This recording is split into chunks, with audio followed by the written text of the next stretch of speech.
On October 29, 2023, the Republic of Turkey celebrated its 100th anniversary, a century since its founding in the aftermath of the Ottoman Empire's dissolution. The year 1923 marked the formal end of over 600 years of Ottoman imperial rule, an era that once saw the empire dominate vast territories across the Middle East, North Africa, and Eastern Europe. At its peak in the mid-16th century, the Ottoman Empire stood as one of the most powerful and culturally diverse empires in history. But how did this once mighty empire rise from humble beginnings? And how did its long legacy shape the modern Turkish nation we know today? This is the story of the Ottoman Empire. To understand the foundation of the Ottoman state, we must first look at the ancient migrations of the Turkic peoples from Eastern Asia. Originally a nomadic people from northeastern Asia, the Turks began moving westward across the expansive Eurasian steppe thousands of years ago. By the 7th century, they had settled near the Altai Mountains, around modern-day Russia, Kazakhstan, and Mongolia. Over the following centuries, Turkic tribes continued their westward journey. Many adopted a semi-nomadic lifestyle around the Caspian and Aral Seas. Among these tribes were the Oghuz Turks, who would eventually play a pivotal role in the formation of powerful new dynasties. In the late 10th century, one Oghuz leader, Seljuk, broke away from his tribal confederation and established a new dynasty, the Seljuks. Over the coming decades, Seljuk and his descendants expanded into Persia, adopting Persian language and culture and converting to Islam. By the 1060s, the Seljuks had advanced to the frontiers of the Byzantine Empire in Anatolia. Tensions between the two powers erupted in the Battle of Manzikert in 1071, where the Seljuks delivered a crushing defeat to the Byzantine army. This pivotal victory allowed them to gain significant control over eastern Anatolia, opening the door to further Turkish expansion into the region. However, the Seljuk Empire eventually declined and fractured into smaller states. One of these was the Sultanate of Rum, which maintained Turkish dominance in Anatolia for a time before also succumbing to fragmentation by the late 13th century. What followed was a landscape dotted with independent Turkish principalities, known as the Anatolian Beyliks. It was within this fragmented political environment, in the northwest corner of Anatolia, that a tribal warlord named Osman emerged. Although historical records about his life are limited and often legendary, Osman is credited as the founder of the Ottoman dynasty, named after him. His leadership laid the foundation for what would become one of the most enduring and influential empires in history. The century following Osman's reign saw the Ottomans transform from a small frontier principality into a formidable force, one that would soon challenge both Christian and Muslim powers alike. The last vestiges of the Byzantine Empire, which had once ruled over most of the eastern Mediterranean by the 14th century. However, this was now reduced to the southern portion of the Balkans, mainland Greece, the Greek islands, as well as a small amount of territory in Turkey. Their empire was ruled from Constantinople, the most formidable ruled city in the medieval world, and one which had withstood many sieges over the centuries, if the Ottomans were to expand. Beyond northwestern Turkey, they would have to do so at the expense of the Byzantines and take their capital city for themselves. A major step forward occurred in 1331, when the city of Nicaea fell to the Turks some years later. In 1369, Adrianople, a city just 200 kilometers from Constantinople near the borders of Greece, Bulgaria and Turkey today, also fell to the Turks and was turned into their capital for a short time. While further conquests in Serbia and Bulgaria followed, a brief period of internal turmoil occurred within the Ottoman Empire in the first decades of the 15th century. But in 1451, Mehmed II was restored to the Ottoman Sultanate and determined to conquer Constantinople once and for all. In early April 1453, he laid siege to the great city, which lasted for 7 weeks before the walls were breached, and the Ottoman army flooded in fittingly. The last emperor of the Byzantines was Constantine the Urine, who shared his name with Constantine I, the original founder of the city over 1,000 years earlier, and whose eponym he had bestowed upon it. Constantine XI fell in the fighting of the 29th of May 1453, and the city itself fell to the Ottomans. Later that same day, Constantinople then became the capital of the burgeoning Ottoman Empire as a statement of the Ottomans' conquest of the city. The Cathedral of Hagia Sophia, which had been built by the Emperor Justinian over 900 years earlier, was reconsecrated as a mosque with the 4 minaret towers at each corner of the complex being added shortly afterwards. The conquest of the Byzantine Empire and the fall of Constantinople were just the beginning of the rise of the Ottoman Empire in a century that followed the Turks set out on a course of expansion and conquest across the eastern Mediterranean, Middle East, North Africa, and into the Balkans and Black Sea in the early 1460s.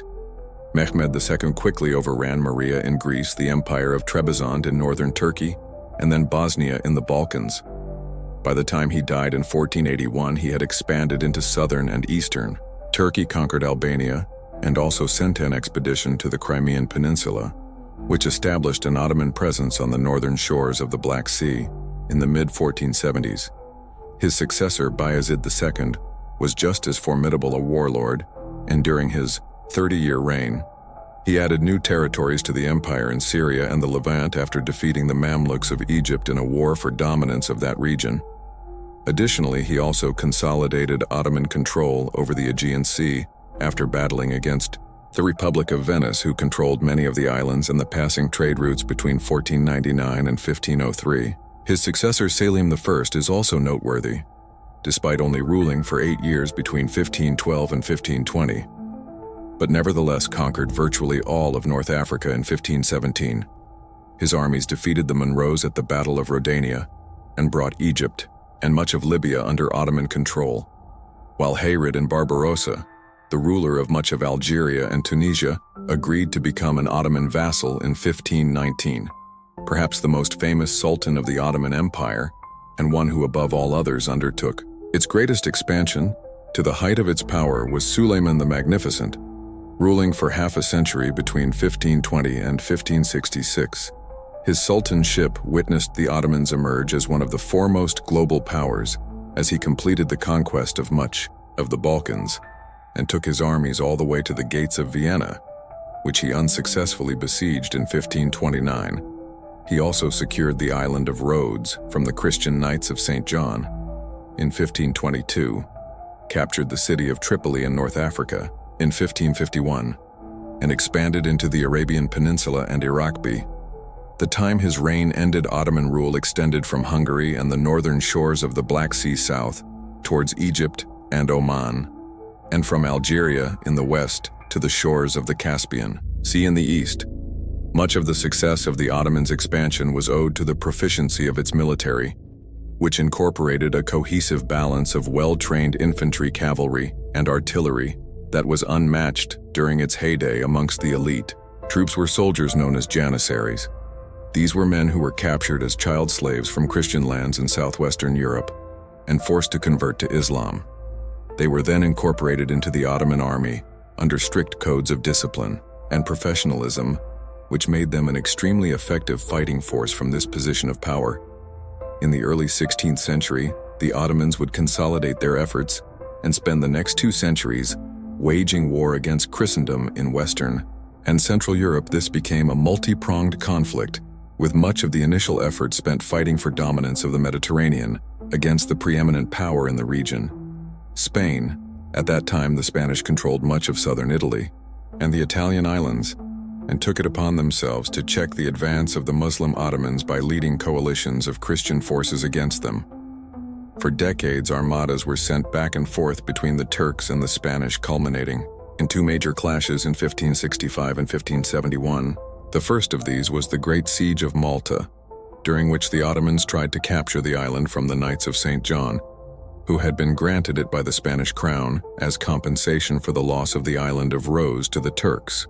Decades earlier, the siege ended in failure for the Ottomans, and 6 years later their advancement of the Mediterranean would be halted further by another Spanish-led Christian alliance, which sent a huge armada against them in 1571. The Battle of Lepanto, which took place off the coast of northwestern Greece, involved over 400 ships and 130,000 men, and ended with another defeat for the Ottomans. Although this proved to the Christian powers that the threat from the Turks could be contained to some extent, This setback from the Ottoman perspective merely shifted their focus to other areas of Europe, where they wished to expand into ever since their victory over the Hungarians at the Battle of Mahax in 1526. Complete control over Central Europe lay tantalizingly within the Ottomans' grasp were it not for the Austrian capital of Vienna, barring the way across the river Danube.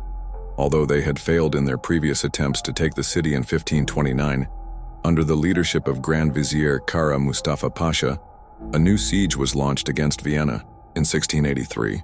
Despite fielding an army of over 150,000 men, the Ottomans could not take the city.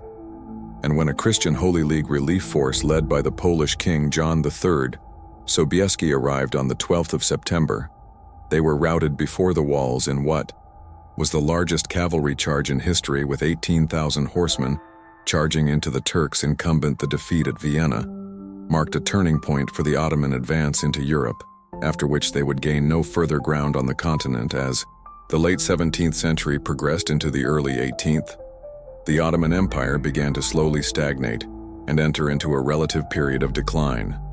Much of this was owed to the complacency of the sultans of this period, who had over time gradually taken a more backseat approach to the governorship of their empire. To this, the Ottoman system of government, which was headquartered in the Topkapi Palace in Constantinople, had generally seen active and engaged sultans take a direct role in the affairs of the empire. Especially early on in the 15th and 16th centuries, however, with each passing generation, the day-to-day decision-making increasingly fell to the Grand Vizier, who acted as prime minister, and a small army of officials and administrators. All the while, the sultans passed much of their time away in their harems and gardens. The governance of the empire would largely decentralized in its approach, insofar as taxes were collected from the provinces to maintain a large army. But the regions themselves also had a fair degree of autonomy under local rulers and governors. It was also a tolerant empire. Whilst conversion to Islam was beneficial to those looking to advance at the social hierarchy, it was by no means mandatory. Christians and other religious adherents were accepted under the Ottoman Empire, and it even became a primary haven for Europe's Jews, who faced persecution and expulsion from countries like Spain. During this era, cities such as Thessaloniki became centers of religious cosmopolitanism in the early modern era, with a majority of 54% of its population being Jewish by as early as 1519. The Ottoman Empire was also initially a very wealthy one, with extensive trade networks that flowed from as far afield as India and China, along the Silk Road through to cities like Constantinople, Alexandria, and Egypt, as well as Antioch and Damascus. In the Levant over time, however, as the center of world economic activity shifted from the Mediterranean to the Atlantic, large ocean-going vessels carrying trade out of the Americas and the Far East effectively bypassed the Ottomans and reduced Europe's reliance on the overland trade routes that passed through their territory, effectively making them obsolete. With this economic stagnation and imperial decline, the Ottoman Empire began to fall behind its European rivals, who are themselves experiencing a scientific revolution, with developments being made on all fronts due to rapid advancements in technology. As the 18th century progressed, the Ottoman position came to be seen as less of a threat and more of a weakness that could be exploited, with the lands they had conquered in centuries past now looking ripe for reclamation. Russia and Austria in particular began to take the fights to the Turks, seizing Ottoman-controlled lands along the northern shores of the Black Sea. The Caucasus and Balkans, meanwhile, in North Africa, the local governors began to exert growing levels of independence, and by the end of the 18th century, Algeria, Tunisia, Cyrenaica, and Egypt were practically sovereign in all but name. As the situation was for the Turks in the 18th century, it was soon eclipsed by the events of the 19th, as the Ottoman Empire became known as the sick man of Europe as early as 1804. An uprising occurred in Serbia, which immediately called the Ottomans' control over the Balkans into question. The steady fracturing of the empire continued in subsequent decades, with the Greek War of Independence breaking out in 1821. This led to the emergence of an independent Greek state by 1829, which was supported economically and militarily by Great Britain, France, and Russia, who were eager to see the Ottoman presence in the region decline for their own benefit. A year later, The nominal Ottoman hold on Algeria was ended entirely when France invaded and began establishing its own colony there. Throughout the 19th century, but more notably during the 1850s, Russia looked to expedite the decline of the Ottoman Empire further by advancing into their territories around the Black Sea. Unlike in previous instances where the Western Christian powers sought to capitalize on such an opportunity, enjoying the fighting against the Turks, Britain and France did not want the Ottoman Empire to collapse in its entirety. This was in part to preserve the balance of power in Europe with no one nation controlling too much territory or exerting influence. They subsequently joined the conflict in defense of the Ottoman Empire, with the Crimean War being fought somewhat successfully to bring much-needed respite to the declining power of the Turks. Nevertheless, in the 1860s, 1870s, and 1880s, numerous new countries emerged out of the Ottoman provinces in the Balkans, as Romania and Serbia declared themselves independent, and Bulgaria became increasingly autonomous. The Empire of Austria-Hungary and Russia once again continued in their relentless attacks at the expense of the Ottomans in the Balkans and the Caucasus. By the early 1910s, when Italy had seized Libya from their control and Albania had established itself as an independent nation, there were growing talks amongst the European powers of dissecting what remained the Ottoman Empire and dividing it up between themselves. This seemingly never-ending period of decline led to growing concerns amongst the Ottoman Empire's younger generations, many of whom identified as Turkish nationalists and called for political reforms to mitigate the empire's downturn and hopefully rejuvenate its prospects after 200 years of stagnation. At the forefront of this movement were the Young Turks, a group which wanted to replace the centuries-old governmental system of sultan and ministers with a modern constitutional monarchy alongside a Western-style parliament and civil service. In 1908, they launched a revolution which successfully managed to usher in a period of constitutional government. However, the Young Turks were a loosely formed alliance of various political groups, including liberals, academics, and also more conservative elements, including the military. As a result, they were unable to rule by consensus or agreement after the revolution of 1908, and for years into the 1910s, the Ottoman state continued to have tumultuous internal politics which only exacerbated the empire's collapse. Ultimately, the end for the Ottoman Empire would come from both within and without, being inextricably linked to the outbreak of the First World War. Up until this point, the Turks had avoided becoming involved in the two main military alliances that had developed amongst the European great powers in the late 19th and early 20th centuries. These are the Triple Entente powers of France, Russia, and Britain, and the Triple Alliance powers of Germany, Austria, Hungary, and Italy, when conflict finally broke out in the summer of 1914. The Turks saw an opportunity to push back against the Russian advancements made over the past century, and so decided to join Germany alongside Austria, Hungary, and Italy as part of the Central Powers. The Ottomans had mixed fortunes during the war. On the one hand, they scored a major victory against the British and Anzac forces during the ill-judged Gallipoli campaign, but in the Middle East, in the Levant, they lost much of their territory to the Arab Revolt of 1916-1918, which was instigated by the British adventurer T. E. Lawrence, better known as Lawrence of Arabia. There was also a much darker and brutal aspect to Ottoman activities during the war, as from 1915 onwards the government engaged in acts of genocide against its Armenian subjects, resulting in the deaths of an estimated 1.5 million people overall. The war was a disaster for the Turks, as like with Germany and Austria-Hungary, it simply could not maintain the war effort. And by 1918, the Turkish military was in collapse across numerous fronts. With the end of the First World War in late 1918, the victorious allies in the shape of Britain, France, Greece, and Italy, who had changed sides in 1916, occupied much of Turkey and began to contemplate its post-war future. The Ottomans, last remaining territorial possessions in the Levant and the Middle East, were divided up by Britain and France, who occupied them as imperial mandates of their own empires. The Ottoman state was thus restricted largely to what is now Turkey itself, but even the territorial integrity of this was soon threatened by the claims of Greece and Italy, with the former looking to annex the lands its people once occupied as far back as Byzantine and ancient Greek times, and the latter seeking control of some islands, such as Rhodes, as a form of compensation for its role in the war.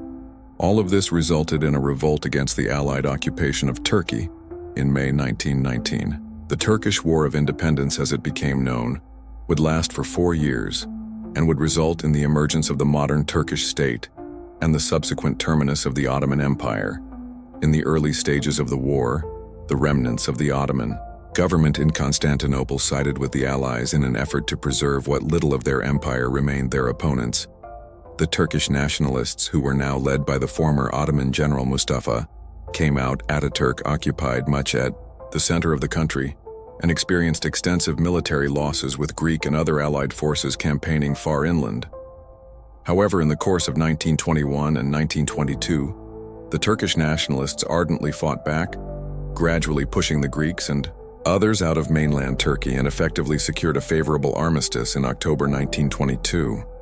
The following year, under Atak's leadership, the Grand National Assembly in Ankara was recognized as the legitimate Turkish government, with the signing of the Treaty of Lausanne, which ratified the independence of the modern Republic of Turkey. The war was officially ended, and the capital city was transferred from Constantinople to Ankara, with that the Ottoman Empire, which had dominated much of the Middle East, North Africa, and parts of Eastern Europe for well over 600 years, was formally abolished and ceased to exist.